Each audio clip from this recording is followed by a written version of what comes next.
लोजपा रामविलास की लगातार मीटिंग चल रही थी दिल्ली में और सीटों की डिमांड को लेकर क्या कुछ बातें हुई और साथ ही जब से एनडीए में शामिल हुए हैं कह सकते हैं कि चिराग पासवान और जिस प्रकार से नरेंद्र मोदी से मिलते हुए नजर आए या नरेंद्र मोदी जिस प्रकार से खींचकर चिराग पासवान को गले लगाते हुए नजर आए, उससे कह सकते हैं कि लोजपा रामविलास में काफ़ी खुशी है। और लोजपा रामविलास के प्रदेश उपाध्यक्ष इंजीनियर रमेश जी अभी हमारे साथ हैं, इनसे जरा अभी कुछ राजनीतिक बातें हम समझेंगे जानेंगे।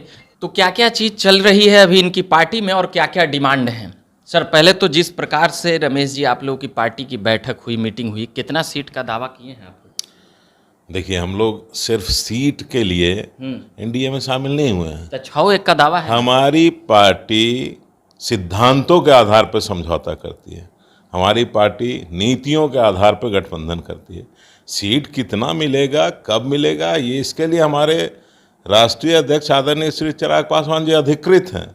सिर्फ और सिर्फ राष्ट्रीय अध्यक्ष जी ही सीटों के बारे में जानकारी रखते हैं, वही बात करते हैं। हम लोगों ने 100% उनको अधिकृत कर रखा है। मतलब एक ही व्यक्ति जो हैं जो सर्वे सर्वा एक ही, आप लोग सब खाली ऐसे ही कुछ भी नहीं? नहीं, किसी भी एक ही तो सब मिल के ना, किसी लोकतंत्र में सब बिल्कुल सब मिल करके होता है। किसी भी परिवार का एक मुखिया तो होता है ना।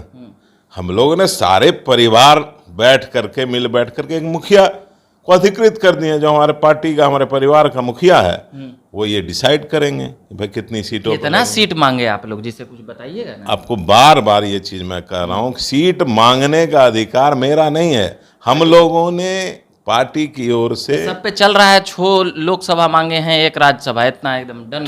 थोड़ा इंतजार कीजिए, समय आएगा। सीटों का जब बातचीत हो जाएगा राष्ट्रीय अध्यक्ष जी का, तो आपके समक्ष खुद ब खुद वो रखेंगे।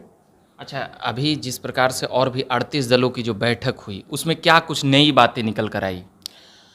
देखिए, इस बार 2019 से भी प्रचंड बहुमत से 2024 में आदरणीय प्रधानमंत्री नरेंद्र मोदी जी की अगुवाई में सरकार बनेगी। हम लोग बिहार में पिछले बार एनडीए में 1 सीट चूक गए थे। इस बार बिहार 40 की 40 सीट एनडीए को देगी। इसके लिए हम लोग अभी से प्रयत्नशील हैं। तो नीतीश जी है ये नहीं है तो 40 कैसे आएगा? पिछला बार नीतीश जी थे तब ना 39 है। नीतीश जी को वोट मिला था, नीतीश जी अगुआ थे हमारे एनडीए के। एनडीए के अगुआ कौन थे? हमारे यशस्वी प्रधानमंत्री जी के नेतृत्व में न चुनाव लड़े थे। हम लोग नीतीश जी के नेतृत्व में लड़े थे। यदि नीतीश जी इतने ही बड़े नेता थे तो 2014 में क्या हो गया था नीतीश जी को? कितना सीट आया था नीतीश जी को 2014 में? 2 सीट आया, उसमें भी एक बेईमानी से। नालंदा सीट हम लोग जीत चुके थे, उसको हेरा फेरी करके 5-6 हज़ार वोटों से नीतीश जी जीतने का काम किए। इतने बड़े नेता थे, इतनी बड़ी उनकी टीम है, इतना बड़ा फॉलोअर है, तो 2014 में तो जनता ने दिखा दिया कि आप। सीटवा कम आया था, वोटवा तो है ये न था नीतीश जी 15%। भैया सीटवे से ना होता है। सीटवे से एक तरफ जब हम लोग 2020 में चुनाव लड़े तो आप ही लोग पूछते हैं कि सीट नहीं जीते, एक ही सीट जीते। अच्छा, तो सीट नीतीश जी का अभी आपका कितना सांसद? नहीं, हम जब वोट लाए 25 लाख, तो उसको आप लोग कहते हैं वोट से क्या होगा? नहीं, तो काउंटर करते हैं हम लोग। अच्छा, अभी के गो सांसद हैं आप लोग? दोनों लोजपा जोड़ दिए, चलिए दोनों लोजपा 6 गो। हमारा 2019 में आदरणीय रामविलास पासवान जी वाले लोजपा में 6 गो सांसद हैं। 6 गो सांसद थे, निश्चित हैं कैसे 5 गो ने टूटल फूटल फिर जोड़। अच्छा चलिए, हम तो कह रहे हैं रामविलास पासवान जी वाले लोग जनशक्ति पार्टी में 6 गो सांसद तो अभी मिल गए हैं तब ना बोल रहे हैं। पहले तो कहते थे वो सब है ये नहीं। मिलने की बात नहीं है। 2019 में किनके अगुवाई में लोग जनशक्ति पार्टी 6 गो सीट जीते आप लोग, ठीक है।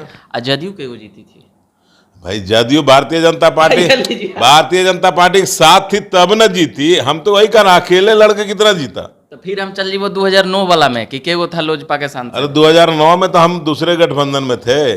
उस समय उस गठबंधन का डाउनफॉल चल रहा था और आंख मटकी।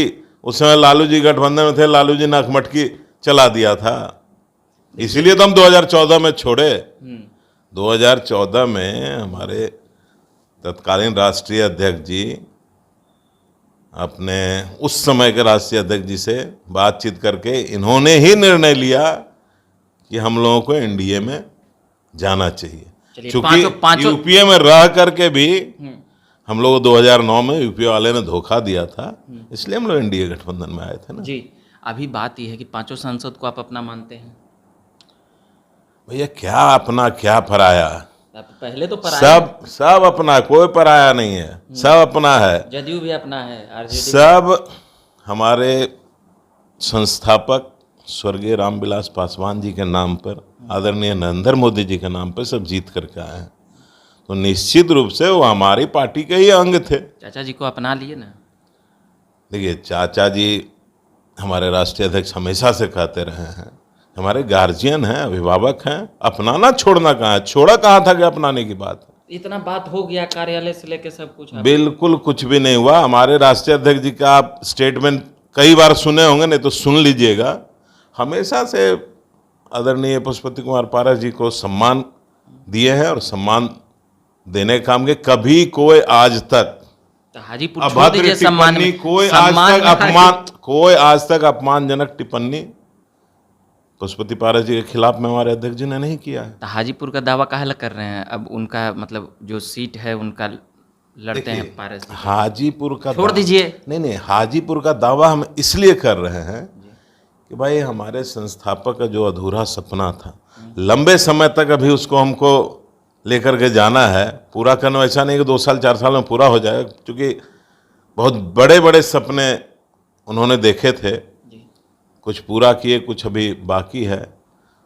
तो हमारे राष्ट्रीय अध्यक्ष पुत्र धर्म के नाते भी अपने पिता के अधूरे सपने को पूरा करने के लिए हाजीपुर आना चाह रहे हैं। चाचा जी कह रहे हैं कि हम भाई का धर्म निभा रहे हैं उधर हाजीपुर से। रामविलास जी का आदेश था कि चाचा जी क्या कह रहे हैं ये तो आप चाचा जी से ही पूछिए। हम जानते हैं कि भाई हमारा धर्म क्या है, आपका धर्म क्या है आप जानिए। हमारा धर्म है कि पिता के अधूरे सपने को पूरा करने के लिए ना छोड़बो, कुछ हो जाए, हाजीपुर एकदम टाइट है। अब ये आप आदरणीय पशुपति पारस जी से ही पूछिएगा, ये हमारे जुरिडिक्शन के बाहर की बात है। चलिए, ये बाहर की बात है। इंडिया एगो गठबंधन बना है, नाम तो सुनवे किए होंगे, अभी पूरा चल रहा है। अब इंडिया उसका कैसे सामना कर पाएगी, इसको कैसे देखते हैं? आप लोग के लिए क्या चुनौती है वहाँ से? देखिए, पहली बात तो कि देश के नाम से गठबंधन का नाम रखना बेहद शर्मनाक है। 140 करोड़ आवाम के भावनाओं के साथ खिलवाड़ है। भैया, आप गठबंधन में आके देश का नाम कैसे रख लीजिएगा? आप अपना नाम यदि नरेंद्र मोदी रख लीजिएगा तो आप भारत के प्रधानमंत्री हो जाइएगा। नाम रख लेने से क्या होता है? ये भावनाओं के साथ खिलवाड़ है और बिल्कुल बेहद बेबुनियाद बात है। इस तरह का नाम नहीं रखना चाहिए। इंडिया रखने से आपत्ति है आप लोगों को? मतलब इंडिया शॉर्ट नेम है, नहीं, फुल फॉर्म तो कुछ और है। आप फुल फॉर्म में बोलिए ना, फिर इंडिया क्यों रख रहे हैं? भाई, भारत देश के साथ भावना तो इंडिया शब्द से भावना जुड़ी हुई है। भाई, हमारी भावनाओं के साथ आप खिलवाड़ नहीं कर सकते। क्या सजेशन दीजिए? किसने आपको ये राइट दे दिया कि आप 140 करोड़ आवाम के भावनाओं के साथ खिलवाड़ कीजिए? किसने राइट दिया? इंडिया नाम रख लीजिए, अब कुछ भी नाम रख लीजिए। अरे मोदी जी देश के भावना के साथ खेल रहे हैं, सब कुछ बेच दिए, निजीकरण और ऐसी तमाम बातें, महंगाई, बेरोजगारी। इसके लिए अब भारत एक है और भारत एकदम लड़ेगा अब एकदम। नहीं, मोदी जी ने क्या बेच दिया, क्या निजीकरण करते हैं? भैया देखिए, राहुल गांधी बोलते हैं बेहतर सुविधा के लिए यदि कुछ चीज़ों में निजीकरण हुआ तो इससे आपत्ति क्या है?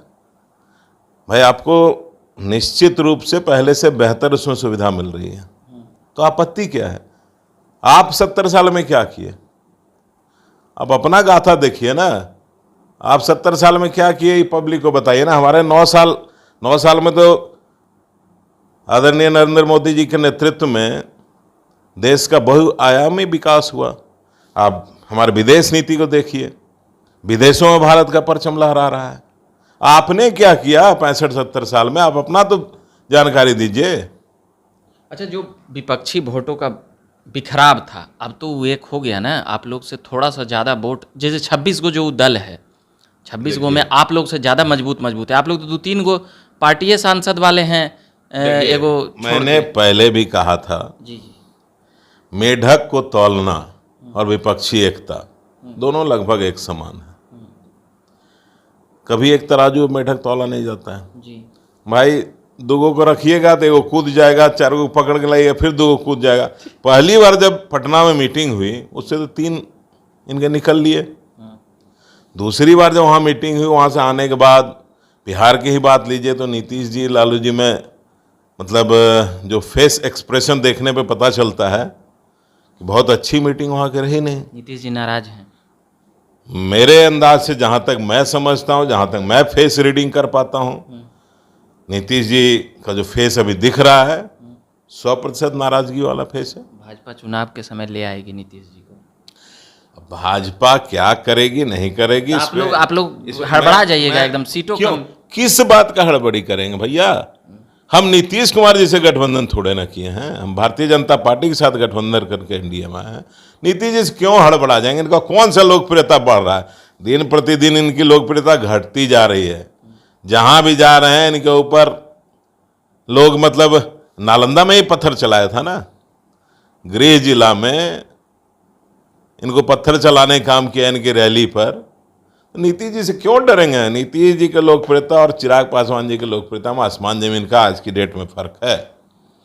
चिराग पासवान, आपके कैमरे गवाह हैं, हमारी कई रैलियों को आपने देखा होगा, आपके कैमरे ने देखा होगा, क्या अपार जन समर्थन उमड़ता है। नवादा में जो इतना कार्यक्रम आप कराए, भीड़ उड़ लाए हैं, कुछ आशा उम्मीद रखें नवादा से आप ताल ठोक रहे हैं? देखिए, नवादा में जो हम कार्यक्रम कराए वहाँ जिला प्रभारी की हैसियत से हम कराए। नवादा में चूंकि तो मन होगा ना कि नवादा से लड़े? कोई मन की बात नहीं, हमारा पार्टी लोकतांत्रिक पार्टी है। हमारे यहाँ फैसला कोई व्यक्ति विशेष नहीं लेता। हमारे एक के व्यक्ति, आप बोले एक के व्यक्ति लेते हैं चिराग जी। वो व्यक्ति फैसला लेने के लिए उनको अधिकृत करती है पार्टी। भैया, पार्टी के तमाम नेताओं की बैठक के बाद वो अधिकृत किए गए हैं। हमारे यहाँ लोकतांत्रिक प्रक्रिया है, ये सब पार्टी तय करती है। फिक्स हो गया नवादा से रमेश जी लड़ने वाले। पार्लियामेंट्री बोर्ड तय करता है, इसमें कोई व्यक्ति विशेष का कुछ नहीं चलता है। मैं सिर्फ वहाँ जिला प्रभारी होने के नाते, क्योंकि बिहार में हम लोगों ने मुहिम छेड़ा है, पूरे जिला में, हर जिले में आदरणीय राष्ट्रीय अध्यक्ष जी का कार्यक्रम लगाएंगे। चंदन सिंह सांसद हमने कार्यक्रम किया। फिर चंदने सिंह रहेंगे कि रमेश जी रहेंगे? अब चंदन सिंह रहेंगे, कौन रहे? चंदन सिंह से हम लोग को क्या लेना देना? चंदन सिंह आज की डेट में हमारी पार्टी में है नहीं, उनसे हमारा क्या लेना देना है। चलिए, तो ये बात कर रहे थे हम, लोजपा रामविलास के प्रदेश उपाध्यक्ष हैं इंजीनियर रमेश जी। तमाम बातें पार्टी से और पार्टी से अलग भी बातें हुई, और इंडिया, एनडीए, तमाम बातें आ चुकी है। बाकी हाजीपुर पर आप लोग का थोड़ा सा लग रहा है कि एकदम टसल अभी चल रहा है। भैया, हाजीपुर पूरा एकदम चल रहा है, चाचा कोई भतीजा। टसल नहीं है, खबर में आ रहा है कोई टसल नहीं है। हाजीपुर हम लोग, हमारे राष्ट्रीय अध्यक्ष जी ने ऑलरेडी घोषणा कर दिया है, कोई भी लड़ेगा, लोक जनशक्ति पार्टी रामविलास का उम्मीदवार लड़ेगा हाजीपुर। लोक जनशक्ति पार्टी रामविलास, निश्चित रूप से लोक जनशक्ति पार्टी रामविलास का उम्मीदवार लड़ेगा। चाचा जी वाले करने जाएगा? अब ये सवाल तो आप चाचा जी से पूछेंगे। सवाल तो सुन रहे हैं दोनों एके में हो रहे हैं। तो नहीं, एक के क्या होता है? अरे भाई, परिवार थे तो परिवार तो है, एक के अदुक के क्या होता है? हम लोग हाजीपुर, हम लोग चुनाव, हमारी पार्टी लड़ेगी, हमारे राष्ट्रीय अध्यक्ष जी ने घोषणा कर दिया है। अब चाचा जी पे आप लोग गुस्साते नहीं हैं अब एकदम? हम पहले भी कभी नहीं गुस्साते थे, पहले भी कभी ना हमारी पार्टी का कोई नेता गुस्साता था, ना हमारे राष्ट्रीय। चाचा जी तो गुस्सा जाते हैं ना? हमारे राष्ट्रीय अध्यक्ष जी के मुंह से कभी आपने चाचा जी के विरोध में? चाचा जी तो बोले ना। अब चाचा जी क्या बोले हो तो चाचा जी से आप पूछिए। छोटा समझ के सुन लिया आप लोग। भाई, चाचा जी बड़े हैं, गार्जियन हैं, पिता तुल्य हैं, उनका अधिकार है, कुछ भी बोल सकते हैं, डांट सकते हैं, पिता तुल्य हैं भाई।